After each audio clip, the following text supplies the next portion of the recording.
तो हेलो दोस्तों, कैसे हो आप सब। तो इससे पहले हम अगले एपिसोड में बढ़े, मैं थोड़ा सा पिछला एपिसोड याद दिला देती हूँ। तो पिछले एपिसोड में हमने देखा था कि कैसे यूशिकी ने जबरदस्ती तैनोंग को एक स्पिरिचुअल पिल खिला दी थी, जिससे तैनोंग की पावर आउट ऑफ कंट्रोल हो गई थी और उसने वहाँ पर तबाही मचा दी थी, जिसके कारण यूशिकी पहाड़ से गिर जाती है। तो ये देखकर तैनोंग खुद पर थोड़ा सा कंट्रोल करके यूशिकी को बचा लेता है। तो ये देखकर यूशिकी का दिल पिघल ही जाता है। तो वो तैनोंग को बचाने के लिए बहुत सारे मॉन्स्टर को मारकर उनके इंसेंस से एक पिल बनाती है और अपनी पावर को उसके साथ मिक्स करके तैनोंग को बचा लेती है, जिससे वो खुद भी थोड़ा सा इंजर्ड हो गई थी। तो इसी के साथ बढ़ते हैं अपने आज के इंटरेस्टिंग एपिसोड में। तो एपिसोड की स्टार्टिंग में हम मेरे सिटी देखते हैं, जहाँ पर मेरे सिटी के लोगों को मारने के लिए वाटर क्लेन के लोग पहुँच गए थे और तभी वहाँ पे एंट्री होती है वाइल्ड हीरो हान की, जो अपनी छोटी बेटी जाई के साथ वहाँ आया होता है। और हमें यहाँ जानने को मिलता है कि यूशिकी हान को अपना सीनियर मानती है और यहाँ पर हमें पता चलता है कि हान की बेटी जेजी बड़ी नटखट होती है और वो यूशिकी से कहती है, कहीं तुम मेरे फादर की पुरानी सेटिंग तो नहीं थी। तो ये सुनकर यूशिकी की हंसी छूट जाती है और इसके बाद वाटर क्लेन के मास्टर शू हान से कहते हैं कि वो वापस से क्लेन ज्वाइन कर ले और मेरे सिटी वालों को खत्म कर दे, लेकिन यहाँ पर हान साफ मना कर देता है। तो सिचुएशन को संभालने के लिए यूशिकी हान पर अटैक करती है, लेकिन ये बस एक दिखलावे की फाइट थी। लेकिन मास्टर शीटू को शक होता है और वो तैनोंग पर हमला कर देता है। तो मजबूरी में तैनोंग को अपनी डिवाइन इम्परर टोकन बाहर निकालना पड़ता है। टोकन देखते ही सब घुटनों पर आ जाते हैं और तैनोंग उन्हें ऑर्डर देते हुए कहता है कि वाटर क्लेन अपनी सेना मेरे सिटी से पीछे हटा ले,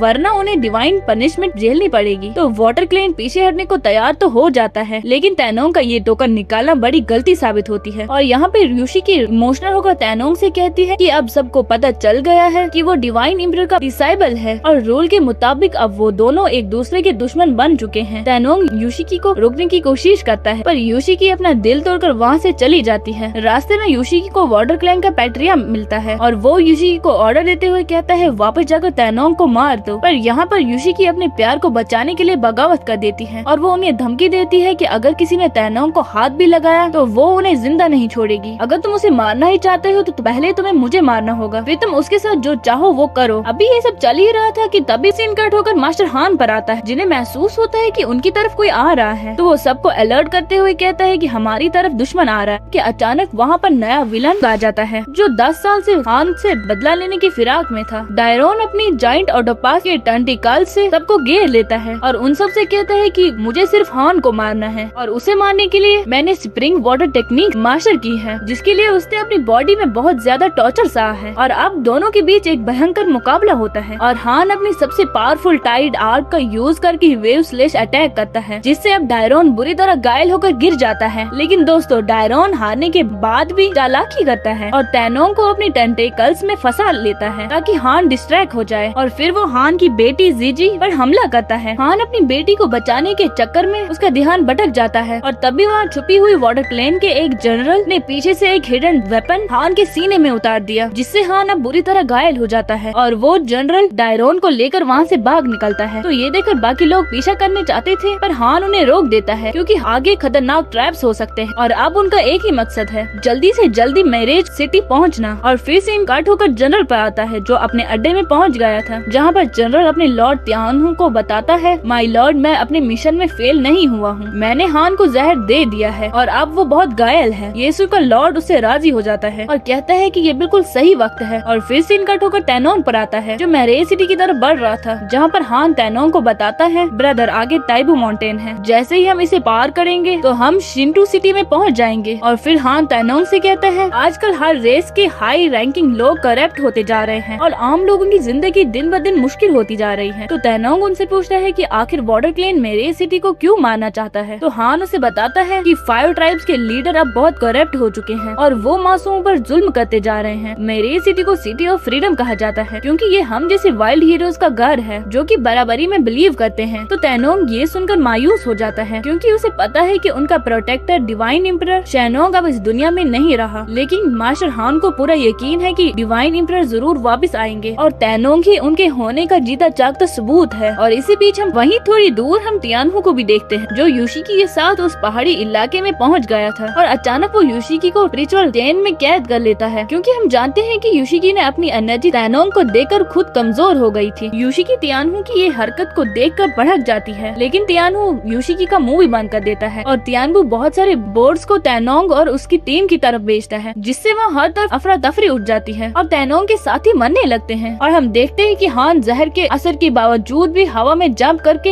एक भयंकर स्लैश मारता है, जिससे परिंदों का एक बड़ा झुंड खत्म हो जाता है। पर तियानबू हार नहीं मानता और वो दोबारा हॉर्न बजाकर और भी परिंदे बुलाता है। और हम देखते हैं कि इस मुश्किल वक्त में तैनोंग को पहली बार अपनी स्पिरिचुअल पावर का एहसास होता है और वो गुस्से में अपने हाथों से ऐसी एनर्जी निकालता है जिससे सारे परिंदे जलकर राख हो जाते हैं। पहले तो वो कंफ्यूज होता है, लेकिन हान उसे समझाता है कि अपनी कोर पर फोकस करो और ट्रू एसेसिन को पूरी बॉडी में फ्लो होने दो। और जैसे ही तैनोंग ऐसा करता है तो उसकी बॉडी में से बहुत स्ट्रॉन्ग एनर्जी निकलती है और वो परिंदे के चंगुल से आजाद होकर हान का साथ देने लगता है। और अब दोनों मिलकर परिंदों को वहाँ से भगाने लगते हैं, लेकिन दुश्मन एक नया ट्रैप बिछा देते हैं और एक जाइंट बीस्ट का झुंड भेज देते हैं। और हम देखते हैं कि एक राइनो सीधा जाकर जेजी की कैरेज पर अटैक करता है, लेकिन तैनोंग तुरंत जंप मारकर येजी को बचा लेता है और अपनी टूटी हुई तलवार से उस राइनो को मार देता है। और उन्हें मारते मारते वो वहाँ से पार हो ही जाते हैं। और रात हो गई थी तो वो सब लोग एक सेफ जगह पर रुक जाते हैं, जहाँ तैनोंग कहता है कि ये अटैक यूशी ने नहीं किया था, बल्कि ये काम तियानबू का है। और फिर हान और तैनोंग साथ में फ्लूट बजाते हैं और वहाँ एनर्जी का एक बहुत बड़ा टोर्नाडो बन जाता है। आखिर में हान बताता है कि उसकी फ्लूट में 3100 साल पुरानी कोरल यूनिकॉर्न की सोल कैद है, जिसे खुद डिवाइन एम्परर ने सील किया था। अगर वो सील खुल गई तो बहुत बड़ी तबाही आ जाएगी। और फिर सीन काट होकर कुछ टाइम बाद का सीन दिखाया जाता है, जहाँ पर तैनोंग उस मैप को देखकर उसके जरिए एक खुफिया जगह पर पहुँच जाता है। और वहाँ पर तैनोंग उन लोगों से कहता है इस रास्ते को पार करके हम वाटर क्लेन से बच सकते हैं और फिर हम सेफली मैरेज सिटी तक पहुँच जाएंगे। लेकिन अभी ये तैनोंग कह ही रहा था कि वाटर ट्राइब के लोग वहाँ पर पहुँच जाते हैं। मास्टर हान ये देखकर तैनोंग से कहता है कि तुम हमारे लोगों को लेकर इस रास्ते से आगे जाओ, तब तक मैं इन्हें यहीं रोकता हूँ। और वो अपनी बेटी के सर पर हाथ रखकर कहता है तुम अपने तैनोंग ब्रदर के पीछे चलो। और ये कहकर वो उन दुश्मनों की ओर बढ़ता है। मास्टर हान के लोग उससे कहते हैं हम भी साथ मिलकर उनसे फाइट करेंगे, लेकिन मास्टर हान उनसे कहता है मैरेज सिटी तक पहुँचना ज्यादा जरूरी है, तुम सब मेरी फिक्र मत करो, मैं अकेला ही संभाल लूंगा। और ये मास्टर हान का ऑर्डर था, तो वो लोग भी मायूस होकर तैनोंग के पीछे चले जाते हैं। और तियानबू भी मास्टर के सामने पहुँच जाता है और मास्टर हान से कहता है 12 साल गुजर गए हैं, उम्मीद होगा कि तुम ठीक हो गए होंगे। और ये अपनी पूरी आर्मी के साथ वहाँ पर आया था। और सीन यहीं कट होकर तैनोंग पर आता है, जहाँ पर वो उन सब लोगों के साथ आगे बढ़ रहा था। और मास्टर हान की बेटी तैनोंग से कहती है ब्रदर क्या आपको फिक्र हो रही है कि मेरे फादर अकेले ही वाटर ट्राइब के साथ फाइट कर रहे हैं, लेकिन आप फिक्र मत करो, मेरे फादर आराम से उनसे मुकाबला कर लेंगे। तैनोंग जेजी की बातें सुनकर अपने दिल में कहता है लगता है जेजी को नहीं पता कि मास्टर हान को पॉइजन दिया गया है। तो तैनोंग भी उससे कुछ नहीं बताता और उसे कहता है कि तुम्हारे फादर हान बहुत ताकतवर हैं। और ये कहकर वो आगे बढ़ने लगते हैं, लेकिन आगे चलकर ही उनका रास्ता एक डार्क आइस आयरन की बड़ी सी दीवार से ब्लॉक हो जाता है, जिस पर एक कविता लिखी है जो वाटर क्लेन और मेरेज क्लेन की पुरानी दोस्ती को दर्शाता है। तभी उन्हें बाहर से धमाकों की आवाज आती है, तो तैनोंग समझ जाता है कि बाहर जंग शुरू हो चुकी है। और सीन कट होकर बाहर का सीन दिखाया जाता है और बाहर हान बड़ी तेजी से वाटर क्लेन के वॉरियर्स को निपटा रहा है। और मास्टर हान तियानबू से कहता है तुमने बहुत लोगों पर जुल्म किया है, लेकिन तियानबू पर इन बातों का कोई असर नहीं होता और वो अपने असुरा फ्लूट बजाकर वहाँ और भी ज्यादा वाइल्ड एलिफेंट्स को समन करता है, जो मिलकर हान पर अटैक करने लगते हैं। और हमें अंदर का सीन दिखाया जाता है, जहाँ पर तैनोंग को याद आता है कि इस एंसेस्ट रिकॉर्ड के हिसाब से इस दीवार को 5 क्लेन्स ने मिलकर बनाया है, तो इसे तोड़ने के लिए भी 5 एलिमेंट्स का एक साथ अटैक चाहिए। और यहाँ पर तैनोंग अपनी पूरी जान लगाकर 5 एलिमेंट्स यूनिफिकेशन टेक्निक का इस्तेमाल करता है ताकि वो उन सबको बचा सके। उसकी हालत को देखकर उसके दोस्त को एहसास होता है कि तैनोंग के पास इतनी पावर नहीं बची है और वो खुद को सेक्रीफाइस कर रहा है, तो इसलिए वो सभी साथ मिलकर अलग अलग एलिमेंट्स की पावर तैनोंग की बॉडी में ऐड करने लगते हैं। और फिर हम बाहर का सीन देखते हैं, जहाँ पर मास्टर हान जहर की वजह से कमजोर पड़ने लगता है, तो तियानबू एक पावरफुल पंच करके उन्हें और भी घायल कर देते हैं। मास्टर हान उठकर कहता है कि आज से हम भाई बिल्कुल नहीं है, आज से हम दुश्मन हैं। और वो अपनी आखिरी एनर्जी से एक जोरदार स्लैश अटैक करता है। ठीक उसी वक्त अंदर तैनोंग सबकी कंबाइंड एनर्जी से दीवार को तोड़ ही देता है और एक जोरदार धमाके के साथ केव की इंटरेस्ट गिरने लगती है और हान सही वक्त पर अंदर आकर तियानबू से हमेशा के लिए अलग हो जाता है। और आखिरकार ये लोग सेफ्टली मेरेज सिटी पहुंच ही जाते हैं और वहाँ पर सिटी लॉर्ड कियाओ तैनोंग का शुक्रिया अदा करता है, क्योंकि उसकी लाए हुए डिवाइन एम्परर के पैगाम की वजह से वाटर क्लेन वहाँ से लौट गए और जंग टल गई। और फिर सीन काट होकर रात पर आता है और रात को वहाँ पर शानदार जश्न मनाया जाता है, जहाँ पर सारे लोग सेलिब्रेट कर रहे हैं और वहाँ पर जेजी भी अपना डांस सबको दिखा रही है। और यहाँ पर हम देखते हैं कि सिटी लॉर्ड का बेटा सायू तैनोंग का दोस्त बन गया है और वो तैनोंग की तलवार देखकर काफी इम्प्रेस हो गया है और वो तैनोंग की तरह बनना चाहता है। तभी एक एल्डर वहाँ एक एक प्रिस्क्रिप्शन लेकर आता है जिससे मास्टर हान के डैमेज हुए मेरिडियन ठीक हो सकते थे, लेकिन उसमें एक चीज मिस थी, यानी मेरेज बीट, जो कि रेडस्टोन आइलैंड के एक बेहद खतरनाक मेरेज